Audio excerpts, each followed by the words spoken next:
Hi there guys, hope you're all having a great week. Mike Graham here, founder of the Legacy Project, and for this second technical video, what I want to be talking to you guys about today is the concept of how do you build up to doing a half Ironman race distance and potentially a full Ironman race distance. And then what I'm going to do is I'm going to give you some nuggets as well on the nutrition, but nutrition in terms of when you're training and on race day as well. So let's get started, let's get straight into it. So the way you build up to the distances, if we talk about half Ironman, Ironman is slightly different, but if we build up to half Ironman first, you've got to be able to do the 1.9 meter swim, you've got to be able to do 90K bike ride, and you've got to be able to then run a half marathon, okay? So the key things to consider here is you've got to kind of try to understand that there's three things you want to be building, right? Number one is you want to be building your endurance strength. So just the ability of just keep going in the swim, in the bike, in the run. You've got to be able to just keep moving.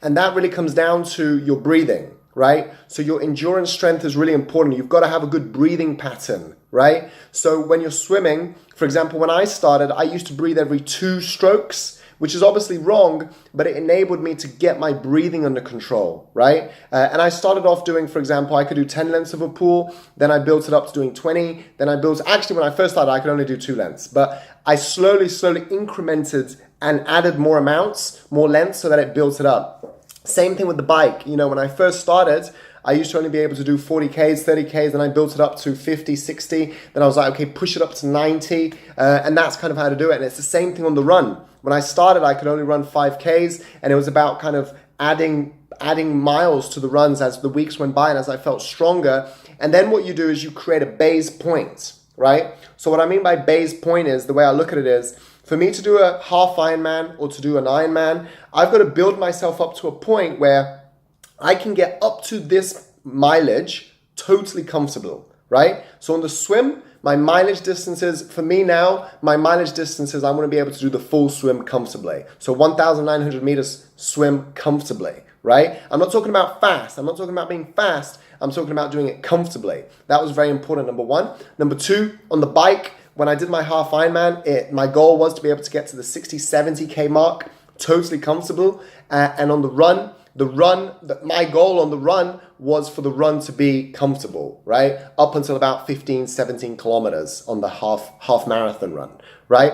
So the reason I'm saying this is because if you think about base points, my swim base point was 1,900, my bike base point was about 50, 60, and then my running base point was up to about 10, 15K. So what that meant was, if I was training those disciplines individually, it meant I could get to those markers fairly comfortably. I could get to the swim marker comfortably, I could get to the bike marker comfortably, and I could get to the run marker fairly comfortable as well, right? So that's how you build up your distances. Ironman is slightly different in terms of you've got to build more muscle endurance, but there's, like I said, there's 3 things. One is you've got to build up your endurance in terms of just being able to keep going. 2 is your cardio fitness, so the breathing. You've got to be able to build that, right?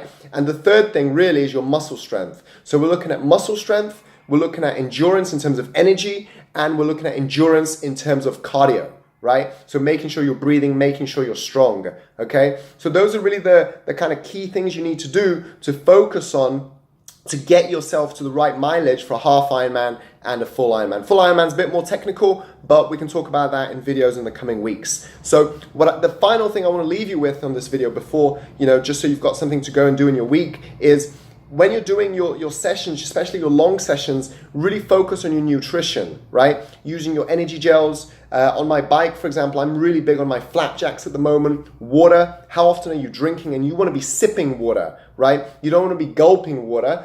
For example, what I do when I run, every 10 minutes, I take 2 sips of water, no more. When I reach the 1 hour mark on my run, I take an energy gel, and then I'm taking an energy gel every half an hour, and I continue to sip water every 10 minutes. That's on my run. On my bike, I'm sipping water every 15 minutes. And again, at 1 hour mark, I take a gel or a flapjack or something, and I try to eat fairly regularly on my bike, because the bike is the biggest chunk of the event where you can actually nutrition yourself. So you've got to get good at nutritioning yourself on the bike and you've got to have a plan coming into the run as well. Guys, I hope that's helped you. Let me know if you have any questions. Please like it, please share it, and remember, legacy project, made of more, be more. Have a great week. Speak soon.